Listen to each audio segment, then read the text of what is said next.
As-tu déjà remarqué comment, parfois, un seul moment suffit à tout gâcher? Tu passes des jours à bien agir, à essayer de rester calme, à contrôler tes émotions, à faire de ton mieux. Mais il suffit d'un faux pas, d'une réaction impulsive, et tout s'écroule.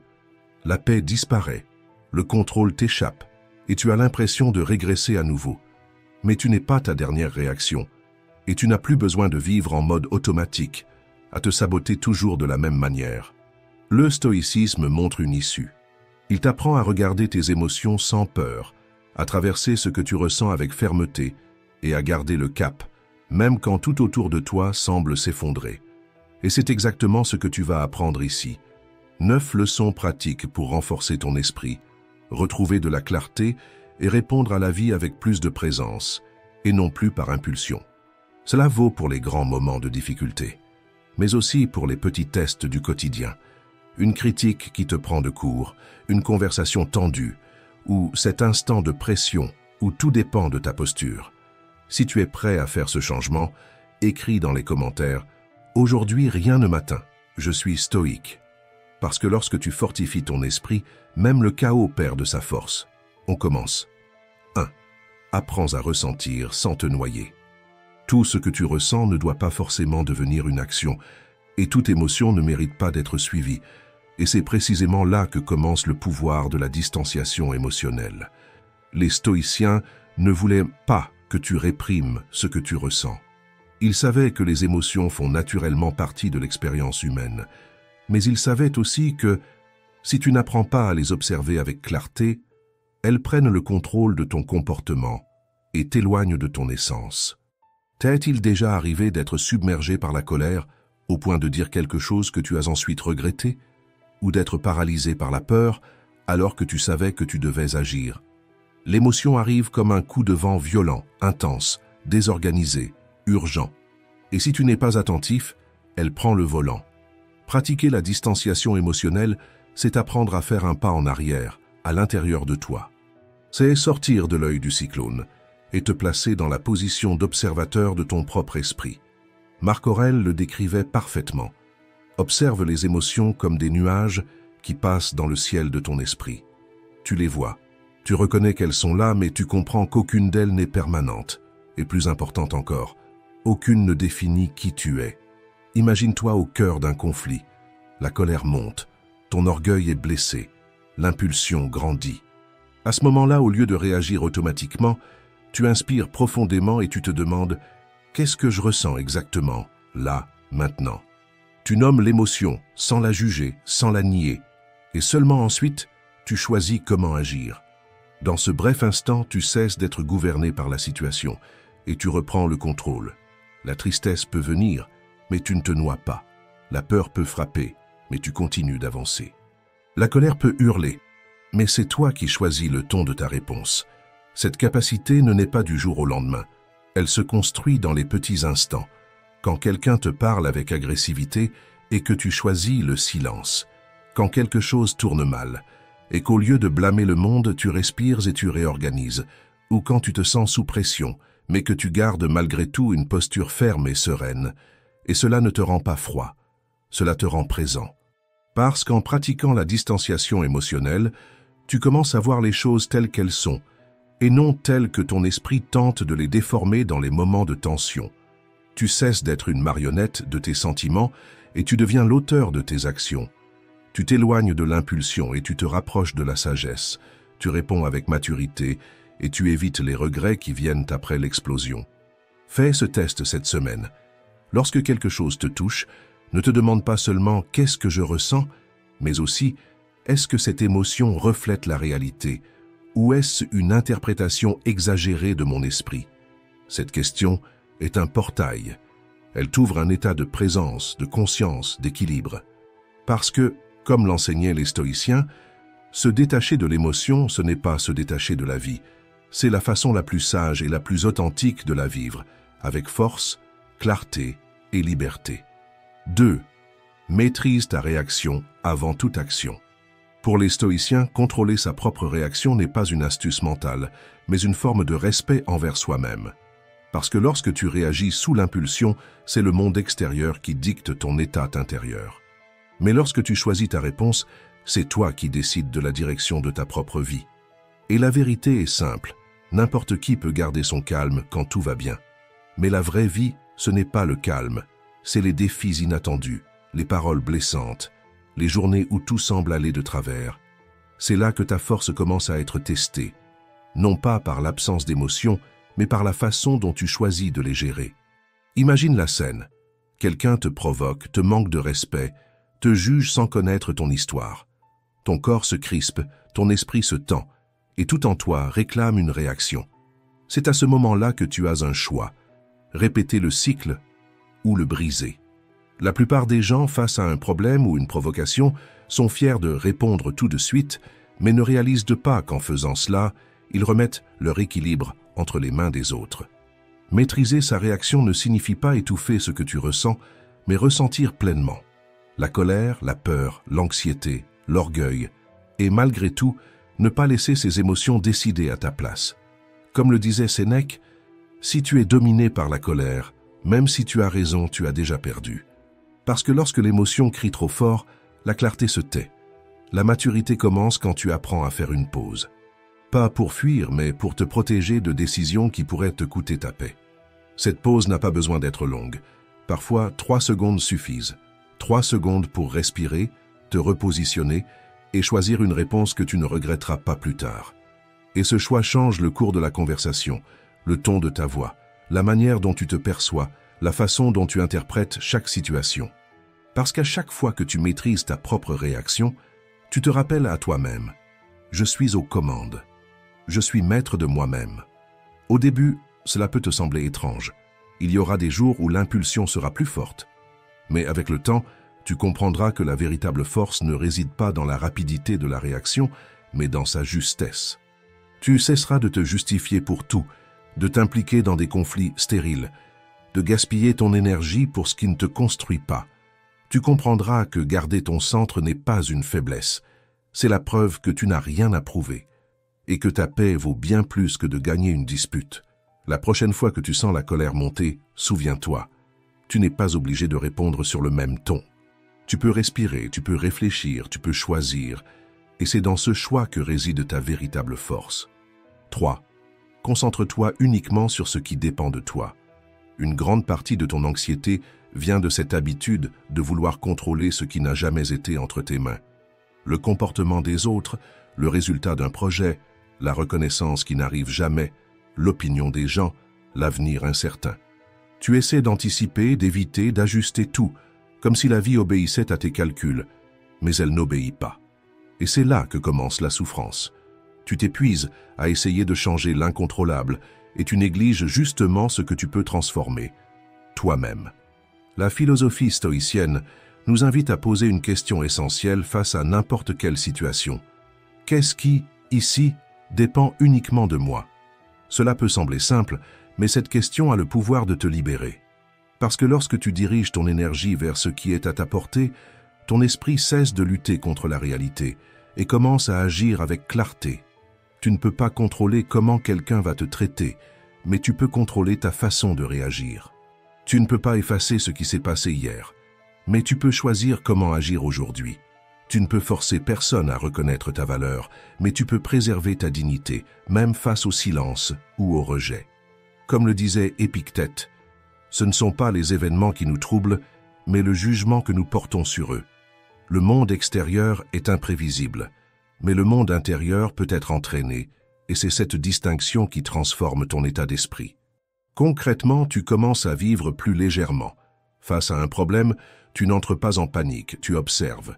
Tu identifies ce qui est entre tes mains et tu lâches prise sur ce qui ne l'est pas.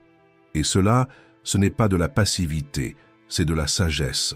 Tu ne deviens pas indifférent, tu deviens sélectif. Tu choisis avec plus de conscience où mettre ton énergie, ton attention, ton temps. Et peu à peu, ton esprit cesse de tourner en rond et commence à avancer en ligne droite. Tu veux un exercice simple. Quand quelque chose t'inquiète, écris. Fais 2 colonnes, ce qui dépend de toi et ce qui n'en dépend pas. Ensuite, engage-toi uniquement envers la première, parce que c'est là, et seulement là, que ton action a un vrai pouvoir. Tu vas vite te rendre compte que beaucoup de tes peurs n'étaient que des projections. que de nombreux conflits venaient de ta tentative de contrôler le comportement des autres, et que la plupart de ton épuisement venait de cette illusion, celle que tout est sous ton contrôle. Mais ce n'est pas le cas, et accepter cela, ce n'est pas de la faiblesse, ce n'est pas renoncer aux personnes autour de toi, à tes projets ou à tes relations. C'est ton émotionnel qui gagne en force, c'est ta capacité à exercer ton autodiscipline, c'est ta maturité qui se construit. La prochaine fois que quelque chose t'ébranle, respire et demande-toi « Qu'est-ce que je peux transformer là-dedans par mes propres actions ?» Si la réponse est « rien », lâche prise. Si la réponse est « quelque chose », alors agis avec lucidité et pratique cela tous les jours, parce que ta liberté commence exactement ici, quand tu cesses de lutter contre ce qui est et que tu commences à agir sur la personne que tu es en train de devenir. 4. Cesse de te sentir offensé. Commence à te renforcer. Toute douleur ne vient pas pour te détruire, certaines viennent pour révéler. Et les offenses, aussi dures soient-elles, ont ce pouvoir, montrer où se trouvent encore des blessures en toi. La majorité des gens réagit à une critique par la colère, le repli, la justification ou la rancune. Mais le stoïcisme nous invite à quelque chose de bien plus puissant, transformer l'inconfort en miroir. Quand quelqu'un t'attaque, la réaction la plus naturelle est de te défendre. Mais si tu as le courage de respirer profondément et de te demander « Pourquoi cela m'a-t-il autant touché ?», tu pourrais y trouver un point de croissance. Parfois, la douleur révèle un ego trop gonflé. Parfois, elle touche une insécurité que tu caches. Parfois, elle expose une partie de toi qui a encore besoin d'être renforcée. Marc Aurèle disait « Choisis de ne pas te sentir lésé, et tu ne le seras pas. Ne te crois pas offensé, et tu ne l'es pas. Cela ne signifie pas ignorer toutes les pierres qu'on te lance, mais apprendre à filtrer. Faire la différence entre une méchanceté gratuite et ce qui, même de façon maladroite, peut te faire évoluer. L'offense ne te détruit que si tu lui donnes ce pouvoir. Sinon, elle devient un carburant pour ta connaissance de toi-même. Si quelqu'un te traite d'arrogant, tu peux t'offenser, ou bien enquêter. Est-ce que parfois je me ferme trop? Est-ce que ma manière de communiquer laisse transparaître quelque chose que je ne perçois pas? Si quelqu'un te critique avec dureté, tu peux répondre sur le même ton. Ou bien utiliser cela comme thermomètre, cette douleur vient-elle de l'injustice de l'autre ou de mon besoin constant d'être validé? Ce changement d'attitude ne t'affaiblit pas. Au contraire, il te renforce. Parce qu'au lieu de dépendre de l'approbation des autres pour te sentir bien, tu commences à te construire de l'intérieur. Et l'opinion d'autrui cesse d'être une sentence pour devenir simplement une information que tu peux utiliser ou ignorer. Évidemment, toute critique ne mérite pas ton attention. Très souvent, l'autre projette sur toi sa propre frustration, mais même cela peut t'apprendre à ne pas porter ce qui ne t'appartient pas, à ne pas importer les émotions négatives des autres en toi, à te protéger sans t'endurcir, à préserver ta bonté, à garder ta clarté même quand on essaie de t'embrouiller. Quand tu apprends à utiliser chaque provocation comme un point d'observation, ton estime de toi se renforce vraiment, parce qu'elle ne dépend plus des compliments mais de ta propre lucidité. La prochaine fois que quelqu'un essaiera de te blesser avec des mots, ne réagis pas en pilote automatique. Regarde à l'intérieur, demande-toi avec honnêteté, qu'est-ce que cela révèle sur moi? Si cela t'apporte un apprentissage, utilise-le. Mais si ce n'est qu'un bruit de fond, laisse-le passer. C'est ainsi que tu grandis. C'est ainsi que tu transformes la douleur en clarté, la critique en force, l'attaque en maturité. Et peu à peu, tu te rends compte que les autres n'ont plus le pouvoir de te déstabiliser, de te blesser ou de te faire te sentir inférieur. Parce que tu n'as plus rien à prouver. Tu as juste besoin de continuer à évoluer, de l'intérieur vers l'extérieur. 5. Fais du silence ta meilleure défense. Dans un monde qui crie, savoir se taire est un acte de puissance. Le silence stratégique n'est pas l'absence de réponse, c'est la présence de la conscience. C'est le choix de ne pas entrer dans des batailles qui ne te construisent pas, de ne pas réagir aux provocations qui ne cherchent qu'à t'entraîner vers le bas, de ne pas donner d'explications à ceux qui ont déjà décidé de ne pas t'écouter. Les stoïciens comprenaient cela comme un exercice de force intérieure. Pour eux, la maîtrise de soi ne se mesurait pas à la quantité de mots prononcés, mais à la capacité de ne parler que lorsque c'est nécessaire. Marc Aurèle disait « S'il est possible de parler avec justice, alors parle. Sinon, garde le silence. Et ce choix, si simple en apparence, peut t'épargner des tensions inutiles, des regrets futurs et des dialogues qui ne font qu'alimenter le chaos. Combien de fois t'es-tu retrouvé à vouloir te justifier face à quelqu'un qui ne cherchait même pas à comprendre, ou à répondre sous l'impulsion, pour ensuite te rendre compte que tu avais gaspillé ton énergie dans ce qui ne méritait aucune réponse. Le silence, lorsqu'il est utilisé en pleine conscience, est un bouclier. Il te protège du bruit des autres, et du tien aussi. Il te donne le temps de respirer, d'observer et, si nécessaire, d'agir ensuite, avec lucidité. Pratiquer le silence stratégique, c'est comprendre que toute opinion n'a pas besoin d'être partagée, que toute attaque ne mérite pas une défense, et que toute critique ne mérite pas ton attention. C'est reconnaître que ton énergie est précieuse et qu'elle ne doit pas être gaspillée dans des conversations qui ne mènent nulle part. Garder le silence face à une provocation n'est pas une faiblesse, c'est savoir que tu n'as rien à prouver. C'est avoir assez de confiance pour ne pas réagir. C'est donner plus de valeur à ta paix intérieure qu'à ton besoin d'avoir raison. Et plus encore, le silence te donne un avantage. Pendant que les autres parlent trop, toi tu écoutes. Pendant qu'ils réagissent, toi tu observes. Et dans cet espace, tu gagnes de la clarté sur ce qui se passe vraiment, et sur ce qui mérite ou non ta présence. Sur les réseaux sociaux, dans les groupes, dans les conflits familiaux ou professionnels, ce silence devient un filtre. Tu apprends à choisir plus soigneusement ce à quoi tu réponds, comment tu réponds, et si cela mérite même une réponse. Et ce faisant, tes mots prennent plus de poids, parce qu'ils viennent d'un lieu d'équilibre et non d'un réflexe impulsif. La prochaine fois que quelqu'un essaiera de te provoquer, ou que tu te sentiras pressé de répondre immédiatement, essaie de retenir, observe, respire. Demande-toi, cette réponse va-t-elle construire quelque chose ou simplement alimenter le conflit? Si ce n'est pas utile, ne dis rien, parce qu'un silence bien placé est plus intelligent que 1000 arguments. Avec le temps, tu comprendras que le silence n'est pas une absence. C'est une présence plus subtile, une déclaration silencieuse que tu as choisi de ne pas perdre ta paix, ni pour quelqu'un, ni pour rien. 6. Arrête de réagir comme si tout devait durer pour toujours. Ce que tu ressens maintenant ne sera pas ce que tu ressentiras pour toujours. La colère qui semble incontrôlable aujourd'hui, demain, te paraîtra peut-être exagérée. Le poids de ce qui t'a blessé, de cette parole qui t'a heurté, de cette frustration qui t'a fait perdre ton équilibre, tout cela change. Et quand tu comprends vraiment cela, ton impulsion de réagir commence à perdre tout son sens. Marc Aurèle disait « Pense à la rapidité avec laquelle les choses passent et disparaissent à notre vue. Car toute substance est comme un fleuve en mouvement constant. Rien n'est stable. » Cette image du fleuve est puissante. Elle nous rappelle que tout dans la vie est en mouvement permanent, y compris les émotions.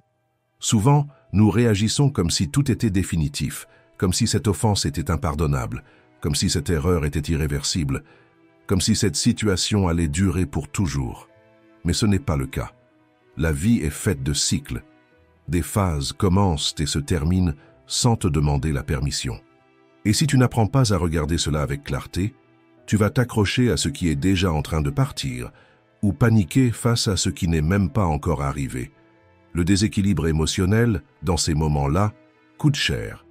Tu dis ce que tu ne voulais pas dire, tu prends des décisions que tu n'avais pas besoin de prendre, et tu te retrouves avec des conséquences bien plus lourdes que l'émotion qui les a causées. Mais quand tu te souviens que tout est passager, tu gagnes en conscience. La conscience de respirer avant d'exploser, la conscience d'observer avant de juger, et la conscience de comprendre que cette sensation, qui te paraissait être la fin, n'était en réalité qu'une vague de plus qui passait dans le fleuve. Le stoïcisme nous enseigne que la douleur passe, la joie aussi.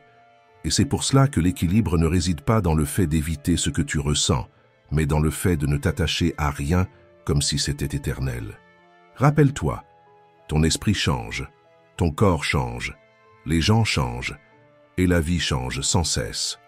Rien de ce que tu vis en ce moment n'est figé, ni la crise, ni cette sensation de perte, ni la peur de l'avenir.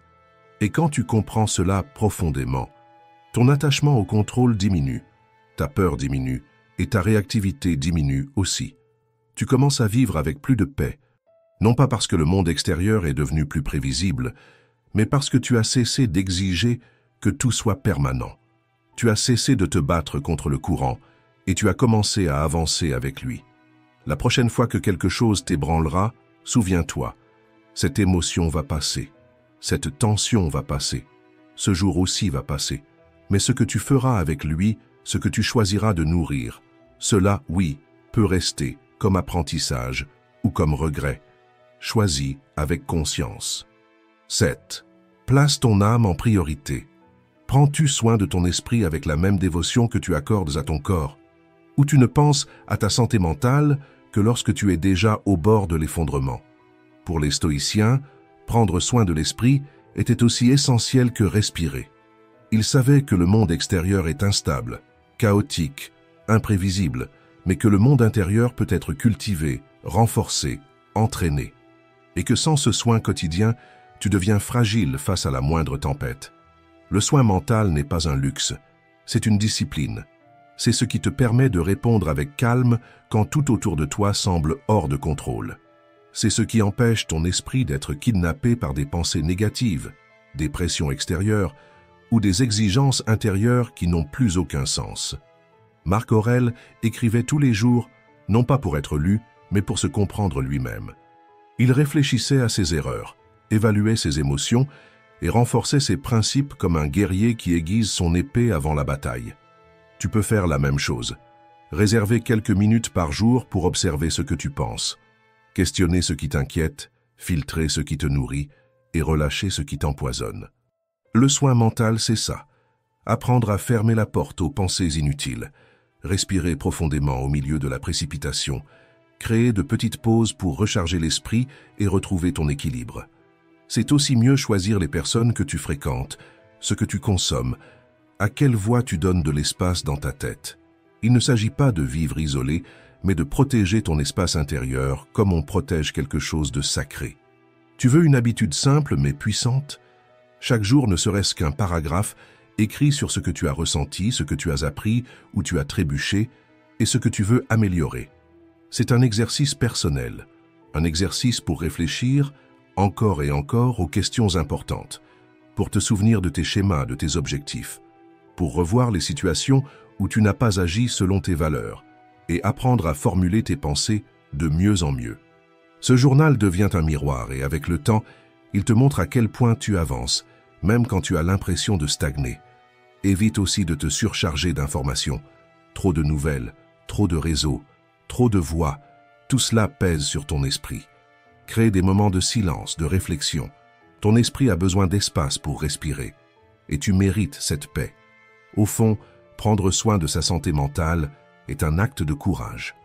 Le courage de se prioriser, de s'écouter, d'arrêter de courir sans direction et de commencer à marcher avec conscience. La prochaine fois que tu te sentiras englouti par le rythme du monde, arrête-toi, ferme les yeux, respire profondément et demande-toi « De quoi mon esprit a-t-il besoin maintenant ?» Puis donne-lui cela. Ce ne sera pas toujours une réponse, parfois ce sera une pause. Ce ne sera pas toujours un effort. Parfois, ce sera du repos. Parce qu'un esprit bien soigné ne perd pas son équilibre facilement, et celui qui investit dans la paix intérieure vit avec plus de force à l'extérieur. 8. Entoure-toi de ceux qui apportent la paix, pas la tension.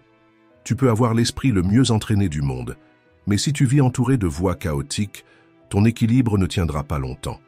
L'environnement est plus puissant qu'il n'y paraît. Il influence tes pensées, ton humeur et même la manière dont tu réagis face aux difficultés. Les stoïciens le savaient. Ils enseignaient que peu importe ta force intérieure, le milieu dans lequel tu vis façonne la qualité de ton attention et de ton énergie. C'est pourquoi ils défendaient un choix conscient, se rapprocher de ceux qui te renforcent et limiter l'accès à ceux qui continuellement te déséquilibrent. On ne s'en rend pas toujours compte, mais on absorbe l'état émotionnel des personnes qui nous entourent. Vivre avec des personnes anxieuses, négatives, agressives ou réactives, c'est comme marcher dans un champ de mines.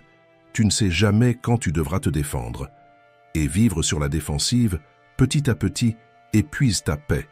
À l'inverse, quand tu t'entoures de personnes qui cultivent la sérénité, le respect et la maturité émotionnelle, Quelque chose en toi commence à se réorganiser. Tu respires mieux, tu parles avec plus de légèreté, et tu sens que tu peux être pleinement toi-même, sans avoir à prouver quoi que ce soit. Entoure-toi de gens qui ne nourrissent pas de conflits inutiles, qui savent t'écouter sans juger, qui partagent des idées, pas des ragots, et qui t'élèvent par leur simple présence, même dans le silence. Le stoïcisme enseigne que les amitiés sincères, basées sur des valeurs, sont une source puissante d'équilibre. Et en même temps, il t'invite à reconnaître avec lucidité les relations qui ne te font plus de bien. Il ne s'agit pas de couper des liens avec froideur, mais d'apprendre à poser des limites avec respect. Il ne s'agit pas de juger les autres, mais de te protéger toi-même. Observe comment tu te sens après certaines rencontres. Es-tu plus léger, plus centré, ou bien plus fatigué et rempli de doutes? Apprends à écouter ce signal. Il révèle ce que ton esprit a déjà compris, même si ton cœur résiste encore à l'accepter. Valorise les liens qui respectent ton temps, ta vérité et ta tranquillité. Fréquente ceux qui t'inspirent à grandir, pas ceux qui t'obligent à te défendre sans cesse. Et surtout, sois toi aussi ce genre de personne. Celle qui arrive avec douceur, qui écoute avec attention et qui ne répand pas du venin, mais de la présence. Au fond, personne n'est fort tout seul, tout le temps. La paix que tu cultives en toi doit aussi être protégée autour de toi. Et cela commence par les choix que tu fais, avec qui tu marches, avec qui tu échanges, avec qui tu partages ton temps. Entoure-toi de ceux qui préservent la paix et deviens un gardien de cette paix partout où tu vas. Parce que le bon environnement ne se contente pas de soutenir ta force intérieure, il la multiplie. 9. Devenir observateur t'apporte de la clarté. Quand la vie te serre, l'esprit s'agite. Tu veux des réponses immédiates, des solutions rapides, un soulagement face à l'inconfort. Mais c'est justement dans ce tourbillon que réside le risque. Réagir par impulsion, décider dans la précipitation, voir à travers des filtres déformés. Pour les stoïciens, le premier pas face à tout défi n'est pas d'agir, mais d'observer. Non pas comme quelqu'un qui ignore le problème, mais comme quelqu'un qui refuse d'être avalé par lui. Marc Aurèle recommandait de regarder chaque difficulté comme une pièce de théâtre. Tu es sur scène, en train de vivre la scène, mais tu es aussi capable de te placer dans le public et d'observer. Voir les faits avec plus de recul, te voir toi-même avec plus de clarté. Cette posture, c'est ce qu'on appelle la conscience élargie. C'est quand tu ne te confonds pas avec la peur, ni ne te perds dans la colère. C'est quand tu respires, que tu fais un pas en arrière à l'intérieur et que tu te demandes « Que se passe-t-il vraiment ici? Qu'est-ce que je ressens? Est-ce que ces pensées sont des faits ou des interprétations ?» Quand tu fais cela, quelque chose change. Le problème est toujours là, mais son poids diminue. Et dans ce processus, tu commences à comprendre qu'une grande partie de la souffrance vient de la manière dont tu interprètes ce qui arrive, pas seulement de ce qui arrive en soi. En te plaçant comme observateur, tu gagnes du temps.